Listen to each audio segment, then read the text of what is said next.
Welcome to the Always Rising podcast, a show where we talk about Christian values, entrepreneurship, faith-driven lifestyle, love, life, family, and all of the above.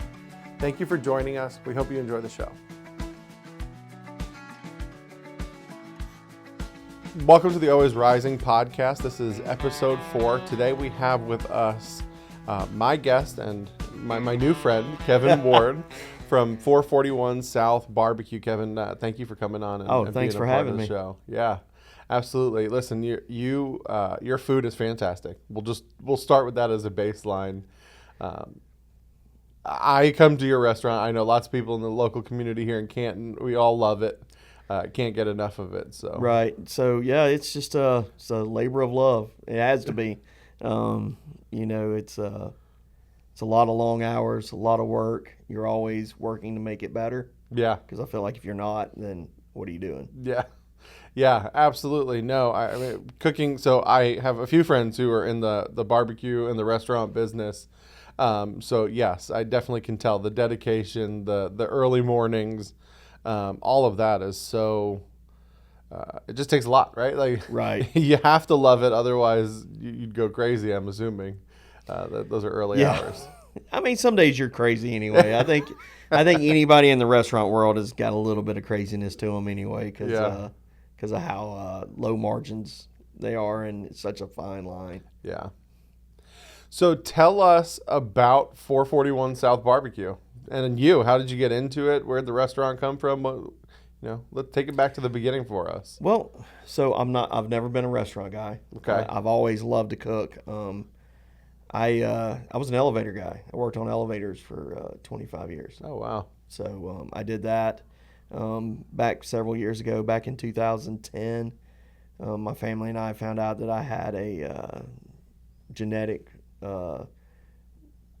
eye condition, and I've lost a majority of my eyesight. Oh, wow. So wasn't able to retire from the elevator world. So, and we just sat down and we prayed about it. We had a lot going on in life about that time, and we moved. We lived in Athens at the time, or Watkinsville, and we moved from there to here. So my office was in Kennesaw, so I could be closer to work, so I could still work there as long as I could. I think moving to this area, Canton, was one of the best things for my family that we've ever done, even though I grew up in Watkinsville and I love that town. And when I moved back, I probably would say yes if I ever had an opportunity to. But we love where we live. Canton's just a different community than any community I've been in around. But we just kind of started as a catering business. We would do demo cooks for Big Green Egg. We taught some Big Green Egg classes. We started as a catering and moved into rubs and sauces and stuff like that, and food truck for a couple of years. So we started full-time into this in about 2017. We really started in 2016, but 2017 is when we went full-time. We've been in a restaurant since 2018. So, well, congratulations on being there for so long at this point. That is not an easy journey to get into the restaurant business. I know we were talking before the show a little bit about permitting and food permits and all of the different pieces that go into that, and just the struggle I'm sure that you deal with on a daily basis. Oh, no doubt, no doubt. I mean, any business you have struggles. Yeah.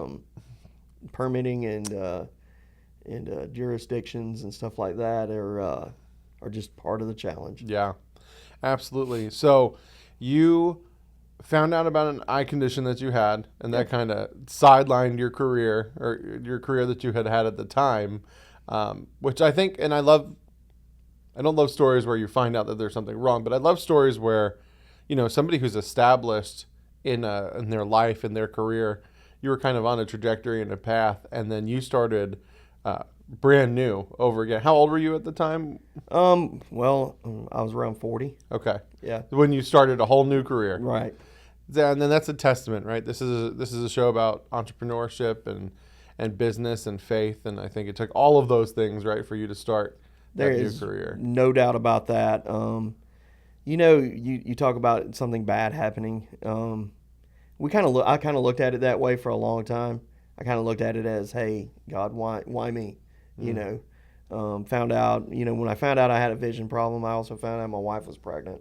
Wow. Again, 10 years after we have 22-year-old twins now, and we have a 12-year-old. Okay. So at that time, you're worried about, hey, if it's a genetic disorder, am I passing it down to somebody else in my family?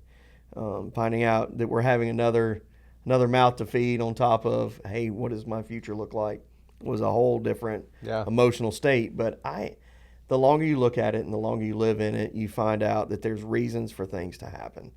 Amen.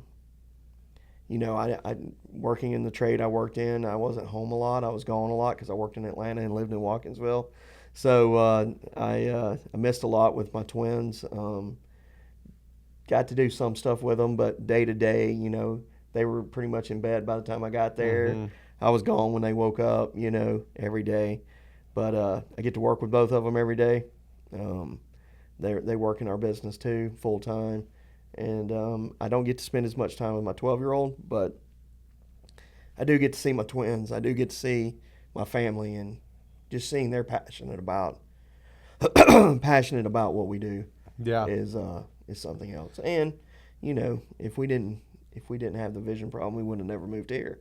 We would have never opened a barbecue restaurant. We would have never met the friends we have, or my kids met their future wives or husbands and stuff like that. No, that's amazing. Yeah. I mean, you're right. Like God has it all figured out for us. So the hard part is allowing ourselves to trust in Him and just step back and know that it's going to be okay. And it's not the trust in Him; it's the taking it back once you've given it to Him. That's right. That is the challenge. That's right? exactly right. So I mean, what a testament. So you've talked about all that. How about the younger one? Do they like to come into the restaurant and spend time or cook?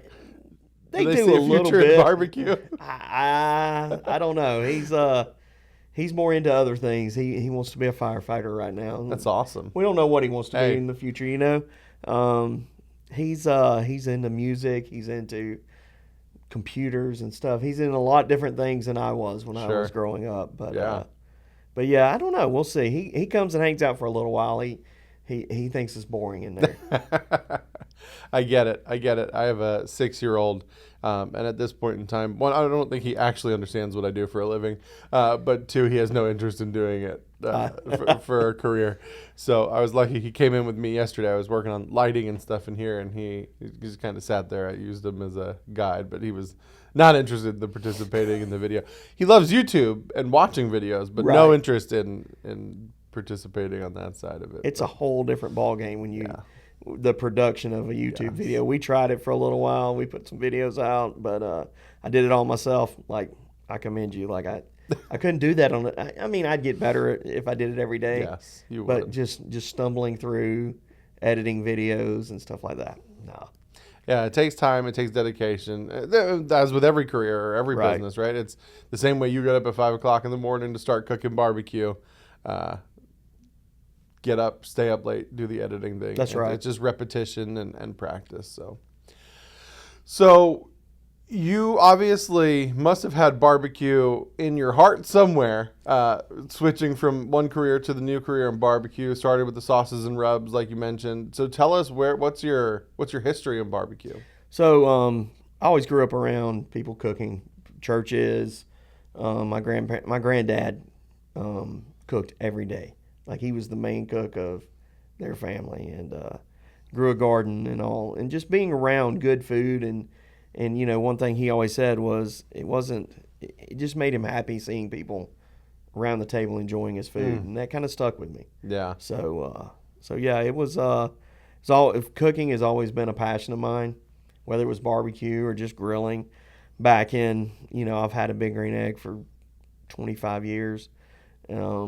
But back in the early 2010, 2009, when Instagram come around, like, everybody was posting what they were cooking for dinner tonight. And you meet this group of guys that you've never met in person, and you're just communicating through that. You all become good friends, and everybody's pushing everybody to do a little bit more and a little bit more, and something different every day. And so that's kind of where barbecue kind of took off for me. Very cool.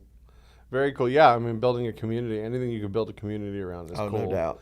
It connects you in and it ties you in, and that's why for me, right? And I know same for you. Going to church is such a great thing for my family. I've been a Christian my whole life, and I've shared this before on the podcast. But my walk with Jesus really only started 3 or 4 years ago.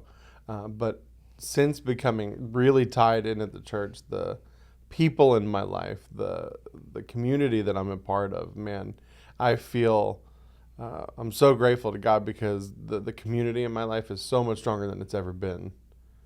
Yeah, so when the twins were little, we were going to a Methodist church in Watkinsville, and one day my son Sam, this was about the time I found out about my vision impairment and all. Couldn't have been, like you said, I grew up Christian. Couldn't have been further from my walk with God at that time than anything. And he comes home. He spent the night with one of his buddies, and he went to church with them. He went to Athens Church, which is a subsidiary of North Point and all. So he came home, and he was like, Mom, Dad, we got to go. He hated going to church. And he was like, we've got to go. We've got to go.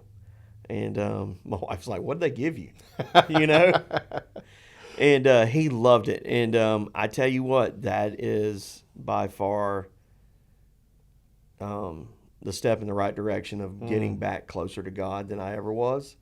Going there and some community groups, some of the closest friends we've met there and all. And that's the reason why we ended up in Cherokee County, because my twins were like, if we're moving, we want to be in a place where they have a church just like we went to. Mm-hmm.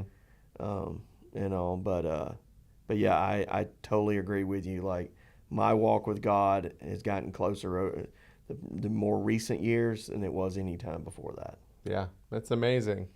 It's amazing. Community is such an undervalued part of life. I think for so many people, you move through your day, you're busy, you're getting up, you're going to work, you're getting home, you have the family. It's hard to remember as a man that your community and building that community is extremely important for you to fill your cup back up, to pour from every single day.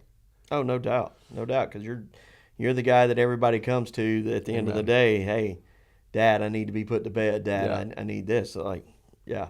Yeah, Dad is the best name that you can ever be called, but also a really important, stressful role to play every single day. And that's why we are so lucky that we have a father above that plays that role for us. So we talked about North Point Church. You talked about the North Point Church Network. We go to Woodstock City Church. That was a God thing for us. We lucked into that. We lucked into that in a big way. That was absolutely a God role in our life. My dad had passed away. We were living in Cumming at the time. We had just moved back from Ohio. I was living up there for a job as a marketing director for an auto parts business. And my dad had moved down from New York, sold his tiny house in New York, bought a giant house here in Georgia. He said, y'all moved down from, he didn't say y'all moved down. He said, hey, you should move down, because he was very New York. We moved down from Ohio. We were living with them in this giant house, and then we were going to buy a house, and then he actually unexpectedly passed away. So we were looking for a place kind of frantically, found a place in Canton, and then the market at that time was crazy. This was 2021, just at the beginning of 2021. So we wound up renting this house. It wasn't even listed yet. We were looking at another house in the neighborhood. We kind of found this house where there's a rent van in the driveway. We signed the lease on it the next day before it was even on the market. Luckily, the back door was unlocked. I kind of looked inside and I was like, all right, it's great. It's beautiful. It'll work. So we moved in next door to somebody who you and I both know, Greg Goad. Love Greg. Yeah, Greg's a super solid dude. Oh, yeah. Super solid dude. Great Christian, just a man of God and a great father. Great, just a great dude all the way around. But so we're next door neighbors. And so he was like, hey, you guys should come check out our church. And I was like, all right, cool. And we didn't have a church in mind at that point. And so much of our life has been built around Woodstock City Church and the local community. That's even how I heard about 441 for the first time, was through Greg. He recommended coming up. Oh, yeah. Greg is a great guy. And so if you live in that subdivision, yeah, there's a lot of staff members from Woodstock City that live there. Yeah. And also, yeah. Jared Smith's going to be a guest on the podcast. I can't wait to hear that one. week, so. I love Jared. Yeah. Yeah, absolutely. It's solid. That neighborhood is full of really great people. You mean you looked up into a good neighborhood? I did. Yeah, we've been very good and built such a great community. My son and my daughter are just right around the same age as Greg's two kids, so they're outside playing all the time. And Are you a one-wheel guy? I'm not a one-wheel guy. I am not built for the one wheel, but I do watch Greg. I actually saw Greg on his one wheel this morning as I was pulling out of the neighborhood. So yeah, I don't know if I could do the one wheel. oh man, I don't know. Yeah, that's a. You feel like you need a lot of coordination for the one wheel. Oh, no doubt. I love driving fast. I love going fast. The one wheel's just not. Yeah. We'll leave that for him Yeah. and his crew. So yeah, I mean, we're talking Canton, we're talking community. We've talked barbecue so far. You kind of talked about your children, your family. Can you tell me more, for you, we've talked about God, right? How has, your faith has changed over time too. What is that like for you as a father? Obviously as an entrepreneur and as a man of God, like how does that shape your role as a fatherhood being an entrepreneur? My role as a father being an entrepreneur, I think it shapes it. I think that you have to create an environment where you can step away from your business and know that it's taken care of, or you give it 100 and whatever, you give it everything you've got during these hours and step away. I am terrible at it. Yeah. It's back to what we said about giving it to God and letting him handle it. I'm terrible at it. I'm terrible to think that it's not going to happen if I'm not there. Mm-hmm. And also, I read a book one time Andy Stanley wrote, and when they built North Point, he says, "I'm going to be home for my kids. So God, I want to build the kind of business and the kind of church from, like, I'll give you everything in the mornings, but I got to be home at 4:00. That was my non-negotiable. Like when we started this, we were kind of the same way, knowing that, hey, we're going to have late hours, early mornings, and things like that. But we've always set these non-negotiables, and I'm always the one that's breaking them still to this day. Yeah. But it's a work in progress. I think everybody's life is a work in progress. Mm-hmm. But trying to set up something where you're like, we're going to be successful in the hours that we can, where we're still have time for family. Yes. And all. So my wife and I, we make sure one of us is there for our younger one every day. My twins, I mean, we pour into them. I see them every day. I'm pouring into them every day of, hey, this is what you need to focus on. This is life. Like barbecue's not the end all be all. Yeah. There's more things out there than this. Yeah. It's important, but it is. That time balance is the hardest part, I think, of any entrepreneur's journey. I should say maybe anyone with a family, right? It's no doubt. Work can consume you. Yeah. Well, and it's how you drive your family too. I mean that it's that really harsh dichotomy of, hey, I need this to support my family and grow my family, but I need to support my family and grow my family as well. Right. At the same time, so it's just figuring it out and the struggle through it. You're not going to do everything right. You won't do it perfect every day, but you're going to give it your best. It's like you said, you give it 100 and whatever % you can, because it doesn't just stop at 100. You got to push a little extra. Right. You got to push a little extra through it. I love that though, and it's just such a great journey to be on. I'm sure it takes a certain kind of person. I think it takes a certain kind of person to be a business owner. Yeah. And I think it takes the whole family. It's not just that one person, because I'm into that. There's so much going on behind the scenes. Like, I wouldn't be able to do what I do without my wife every day. Yeah. As frustrated as she gets with me and the craziness the ideas I come up with and all. So I really think that it's just one of those things that if you don't have a good network and a good family behind you, supporting you, like it's never going to be. Yeah.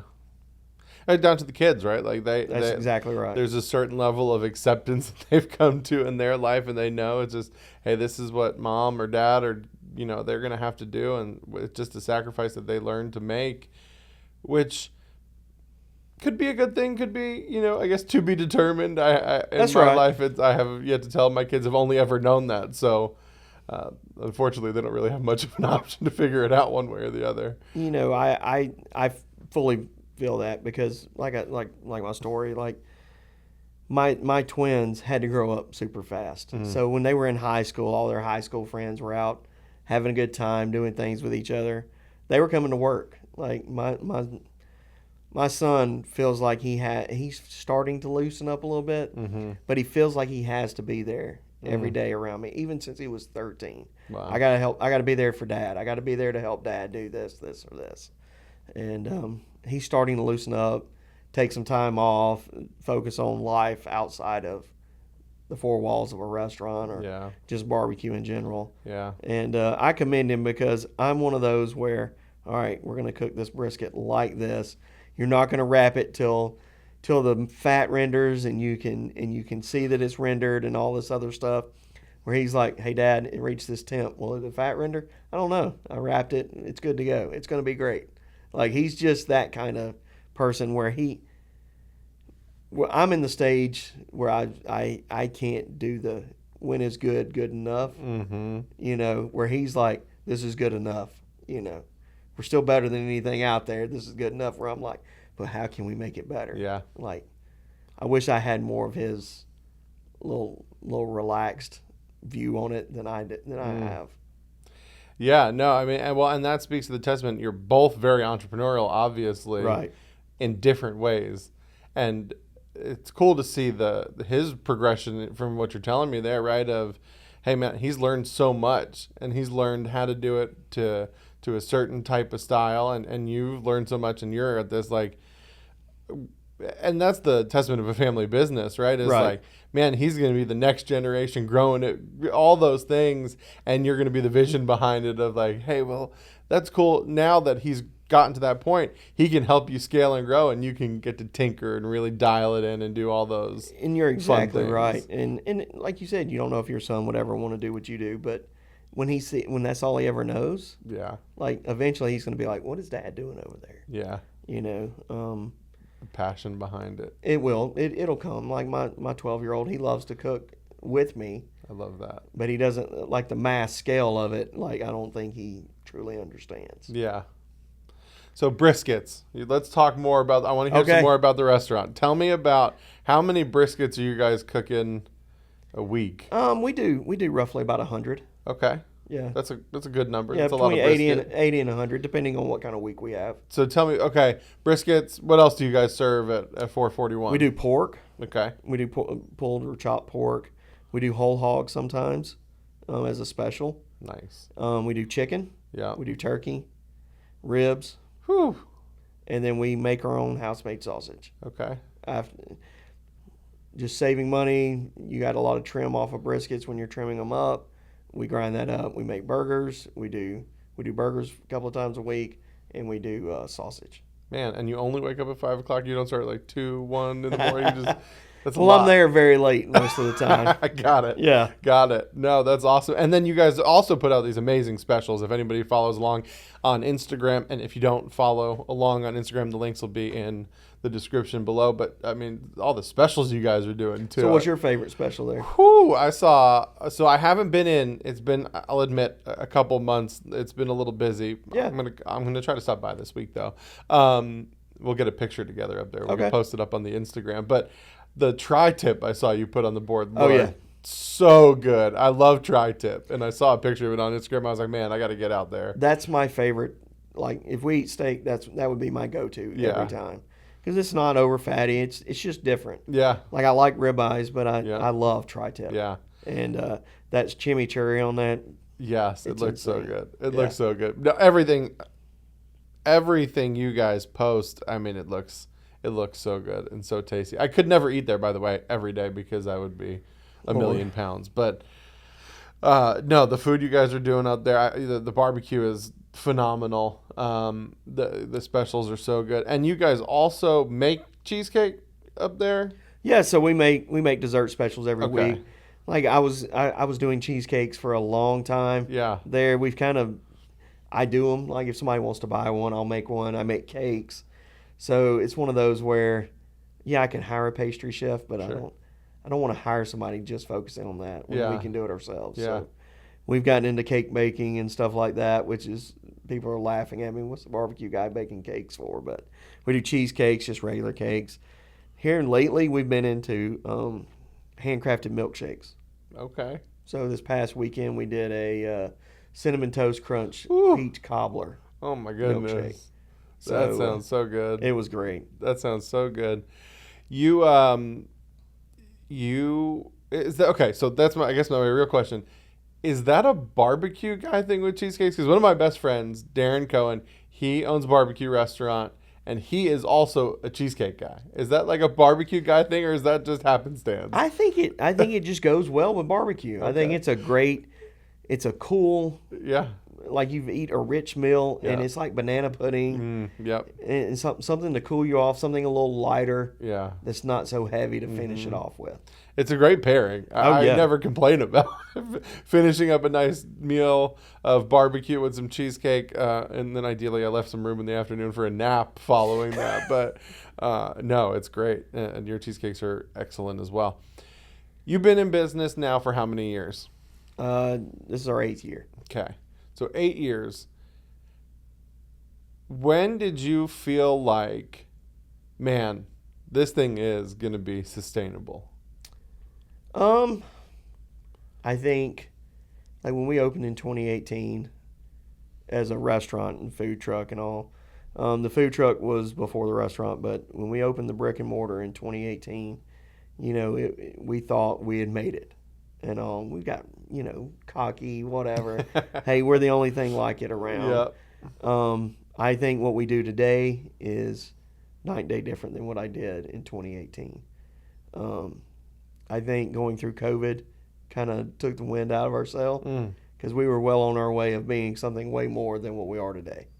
But also I think it's a testament to, hey, everything's in due time. Maybe we were growing too fast. We're still here, but we're not on the projection we were back then, and we're coming back to it. But can you share about some of those challenges that you faced during COVID? So, it was just staffing. You never knew from day to day who was going to be sick, and if somebody got sick, are you going to have to close?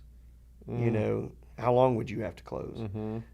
How many people were affected by it? Just by back to the regulatory things, like when you have faith, like, hey, if I feel fine, I'm fine. Yeah.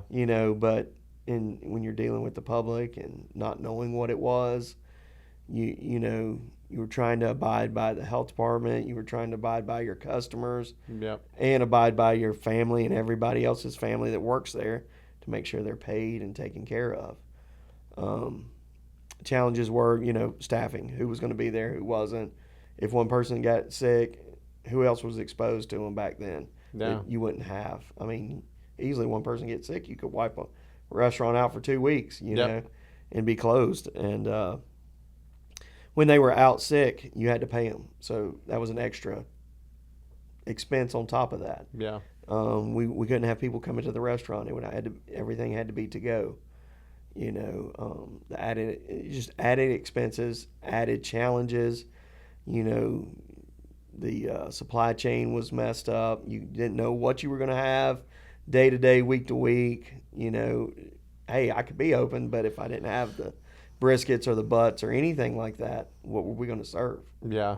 There was a lot of challenges to it, and I think also today's world we live in today is tougher than it was. If you look back through COVID, today's challenges are way different and way tougher than the COVID challenges. Can you elaborate on that a little bit? Well, I think that cost of living's up. People Yeah. aren't eating out as much. The economy, I think people are adjusting to a new norm. Yeah. People are trying to work less hours for more money, which I don't blame them. I would love to do that too. And I think it's staffing. I think it's salaries. We have increased salaries just to keep people employed. Yeah. And you want to take care of your team. You Yes. don't want to be the guy that's just paying minimum wage. You want to pay them something where they can one day hopefully take it and make something more of it if they wanted to. If this is their career, you want to make sure it's a well-fed career. cost of food, cost of equipment, cost of rent, insurance, everything is through the roof. If you talk to somebody in the insurance business, like insurance these days is crazy expensive.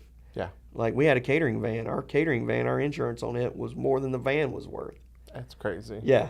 And so I sold the van because it was paid for. I sold the van, and we just rent a van if we need something. If we have a large enough catering, we need a van. Yeah. Because it just sat there most of the time. Why would you pay that much in insurance a year just to have something sitting there that you have it? Like you're just saving. It's a money savings for a business. But especially in the restaurant world, it was such thin margins anyway. You're always looking at, okay, I want customers to come in, and I want to be able to provide for my family and everybody else here. But I also want, I need to make as much money and still have customers come in. They just can't afford to eat out as much as they used to. Yeah, it is not a time and I think that we've ever experienced in our life where things are you can't go into the grocery store. Bought one bag of groceries yesterday. Just a couple of fill-in items. I was making $50. Yeah. One bag of grocery, $50. It's unprecedented the time that we live in. Coming out of COVID, I think this is a good opportunity for us, though, especially so we're documenting journeys as entrepreneurs, right? There was a lot of talk during COVID. This is a unique time to observe. Hey, we've made it through it. Where are we today, and what does the world look like? Because I think it's important to document that for future generations of entrepreneurs. You know, when we came out of COVID, and hit. You had elections, you had everything else. You had this divide in the country, no matter what it was. And the whole country never got a chance to just take a breath and reset. Yes. Like it's still just rolled from one thing into another. Yeah. You know. It's a unique time to be alive. That is for sure. Good, great time. No argument. Yeah. No argument. It's always a beautiful time to be alive, and God has given us exactly where we are. And he's going to get us through all of it, but it's definitely just it's different at a time. What advice would you give a young entrepreneur today, whether that's a barbecue entrepreneur or any other entrepreneur, business owner, or even somebody going into a business? What advice do you have for young people looking to get into the business world or start their own business? Take it as serious as you can. Be serious about your business. Be intentional about it. Have an open perspective towards your customers, towards your staff. Don't treat it like a hobby. That's one thing I did in the beginning because it was a side business. Mm-hmm. I treated it like a hobby for so long that if I had been more intentional out of the gate, I think I would be different hitting COVID, different today. I would have a different I'm not saying I would be any better. I just feel like when you start off, you could have hit the ground running a little harder if you were more intentional about how you created your business and how you started that business. Like set it up. Don't set it up for, hey, I'm going to start a business and be an LLC. Go ahead and set it up. I'm going to be a multi-million-dollar company, and I'm going to set it up as such. Go ahead and do your S Corp. Go ahead and do everything you can to be intentionally setting yourself up for future growth. Yeah. And hire a good CPA. Yes. That was one of our mistakes early on in business. Was I had a friend who was a CPA and not a CPA, excuse me. Yeah, an accountant, and they helped us set up. $6,000 later to get it all fixed was our earlier year one mistake in business to just hire a good CPA. You're exactly right, and not just a tax accountant. Yeah, exactly. Because a tax accountant pays your taxes. Yes. CPAs are the ones that are going to show you how to pay. And they'll help you make more money. They will. They'll help you make more money in the long run. Ideally. So we've talked about all sorts of stuff today. One question that I've asked or started asking my guests, and I love this one, is if you could go back and spend 1 hour with any business person in history, who would it be? Food world, I would say Danny Meyer. Danny Meyer. Tell the world who Danny Meyer is. So Danny Meyer is the founder of Shake Shack and multiple other business fast casual restaurants. He's one of the partners in Slutty Vegan. He's had a barbecue restaurant in New York, but he's written several books. Great guy. I would love to spend some time with him. Outside of that, my granddad, when I grew up, he had gas stations. He owned. Oh, cool. So I would love to pick his brain about, hey, how were you so successful? Yeah. Because he retired when he was 50 years old. Oh, wow. Yeah. You don't get to see that very often No. anymore. That's awesome. All right. Last question I have for you, and then I'm going to have you pray us out if you don't mind. But Sure. Last question I have for you. What is your favorite barbecue outside of your own? Outside of my own. So, I've been all over the place. I would have to say, here in Georgia, there's a place up in Lafayette, out in the middle of nowhere. It's called Wardlaw's Lucky IQ. Robert is, he's a retired Coke executive and been doing barbecue for years. Opened his restaurant when he retired and serves phenomenal food. Outside of here, there's a place in San Antonio. We spent a couple of weeks out there several years ago, me and my son did. 2M Smokehouse. That was probably the best memorable meal we had out of all the barbecue we ate in Texas. That's so Wardlaw's just went there a couple weeks ago. Darren, my good friend I was telling you about, and who he hit me up and he said, hey, let's go this weekend. I want to go try this barbecue place. And we went up there and we met Jonathan, and he is just such a genuinely nice, humble human being. No doubt. Just from the minute we walked in, big smile on his face, behind the counter, cutting meat. Just he asked us. Darren had his Feed the Well barbecue shirt on, and he was asking him about the barbecue restaurant. He said, I can't wait to come out and try. Just such a genuinely good, nice human being. He came out, checked on us while we were eating. Just, hey, what do you think about it? Like, give me some feedback. Just what a great guy. And his barbecue is phenomenal. Yeah, it is so good. Phenomenal. And then I'm going to dive into the barbecue section for a minute. 2M I've never heard of. I've never been to San Antonio, but I have had some good barbecue in Texas. We've eaten at Hard 8, which I enjoyed. It's definitely an interesting place. It is. The pit style and like kind of the meandering. And then Truth Barbecue is the other place we went to. Truth is phenomenal. Yeah, Truth was good. It was very. It's all really good, right? Yeah. It's just your style and your. I think when you get to the level of Truth, 2M, you've got Franklin's Barbecue, you've got Snow's out there. I think once you get to that level, you're splitting hairs of who's better than the other. Yeah. I mean, it's all great when you get to that level. Absolutely. It's all so good. Barbecue is such a world that you live in. That's right. The barbecue world. And what I'll speak to this about barbecue folks is, for the most part, all great people. Just kind, open, sharing. Jonathan and Darren had a 15-minute conversation. When Darren and I came into 441, you guys were sitting there talking just... Oh, yeah.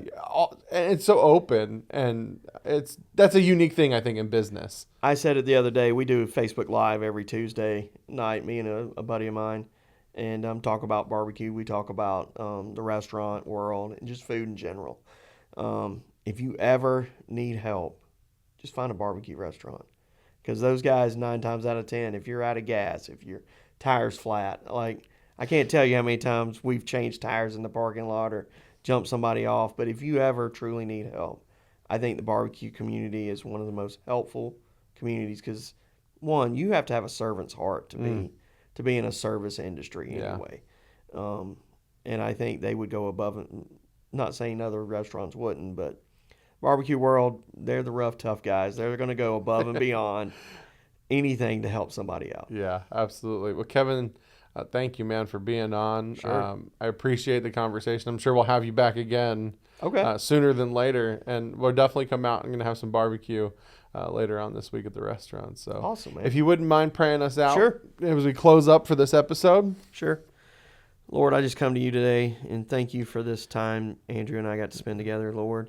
Sharing our passion, sharing our faith in you. God, I just pray for awesomeness this week and to keep us humble. In Jesus' name, amen. In Jesus' name, amen. Kevin, thank you so much for being on, man. I appreciate it. Yes, sir. All right. Thank you for joining us on today's episode of the Always Rising podcast. You can find today's episode and all previous full video episodes on YouTube and Facebook. Full audio-only episodes are also available on Spotify, Apple Music, or wherever else you listen to podcasts. Please follow us on Facebook, Instagram, X, and TikTok. Thank you again for your love and support, and we hope to see you again next time.